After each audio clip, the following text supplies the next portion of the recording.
I never planned to go into finance. My father told me, you have to do something where you can feed yourself for the rest of your life. So make sure you get some good practical classes in education when you're in your secondary education. And I loved it. I found that when I got into finance, I got to see all parts of the business and learn more than I ever could if I went into a single discipline. And here I sit today. I just love the sense of combining the whole issue of mathematics and problem solving with business. That's really what enticed me. I started off as a computer major, and taking 2 accounting classes did really well. Just switched careers. Both of my children want to be accountants, so somehow I convinced them. I hadn't planned on a career in finance at all, and I actually went to Bryant College and got my degree in legal secretarial sciences. Mike really was a wonderful mentor, and the CPAs at the time were mentoring me, and so I learned a lot on the job. And the accounting to me seemed very easy. It was like, to me, doing a puzzle, figuring out everything, and then seeing what it tells you at the end. And so I thought maybe this might be my track. I decided that I wanted to do accounting because I knew accounting was the foundation of business. When I had graduated Bryant with an institutional management degree, I was working in the hotel industry, and I became fascinated with the financial aspects of the hotel. And from there I said, well, I think I want to move in that direction. So went back and got a second degree, and then went back and got a master's degree in accounting. When I was very young, I had an older sister who was taking a bookkeeping class. And she would only allow me to be in her room watching TV if I did a bookkeeping homework. So because it kind of came natural to me, it came easy, I started out in that way in accounting.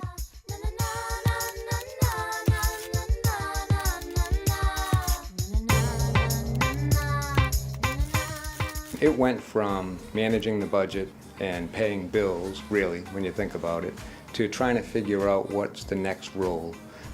Or what's the next big thing Johnson & Wales should be involved in. And I think that's actually the most exciting piece, because I get to now deal with people from all levels of the institution.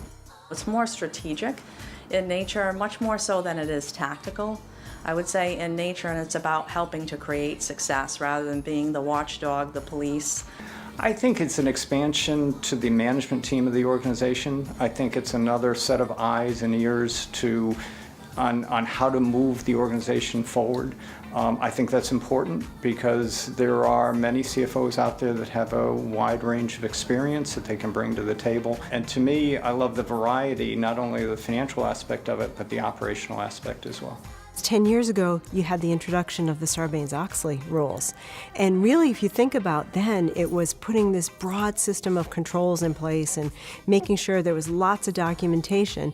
Now the role has really evolved to saying, how do we make those controls work best for the business? So it's allowed the CFO to be that true business partner and still do what's important in the finance role. We're trying to make it faster and more efficient to get information out to retirees, to the general public. You have to realize, how can you do business differently? So it's not just cutting costs. I mean, you can only cut so much travel and so many muffins out of the budget after that. I mean, you really have to figure out, what are you doing that you shouldn't be doing anymore?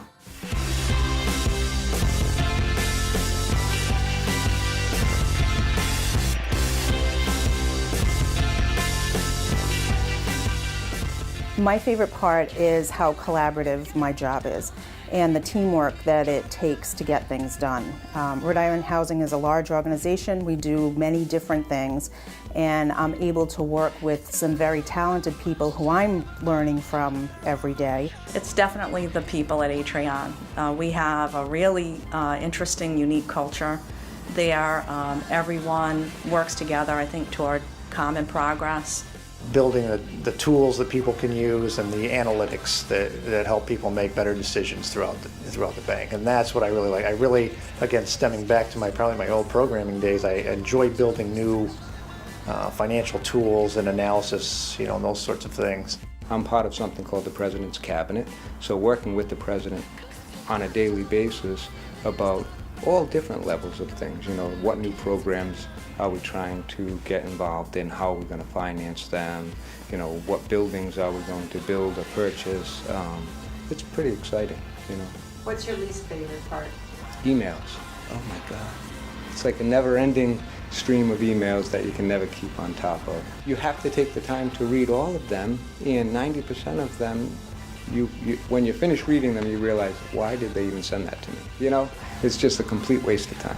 Least favorite part of my job is worrying about collecting the receivables, because we have a huge nut at Beta, and you need money to make payroll and do all the things that we need to do to continue our growth. I work for a nonprofit, so one of our things, we're always struggling with funding, and sometime, with that being said, if there's limited resources, then we have to make some decisions based on budget restraints, which aren't always fun to do, and I don't like doing that so much.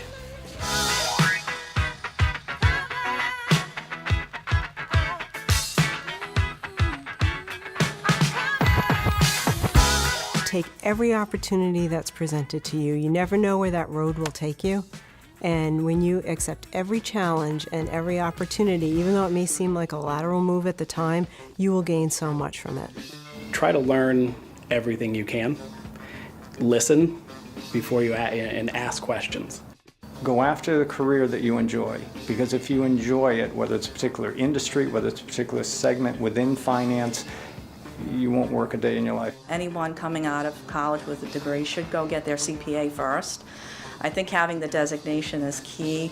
These days you're almost required to get a master's degree. I think that just adds to your understanding and experience over time. Get your graduate degree, your advanced degree, as early as you can in your career. It may take a couple steps to get there, but keep going. There are plenty of people who are book smart and qualified, but what you really look for is someone that you feel like has a sense of commitment and passion for what they do. It's hard to be passionate about accounting and finance, right? But trustworthiness, honesty, and people who are looking for doing the right thing as opposed to trying to get the next best job.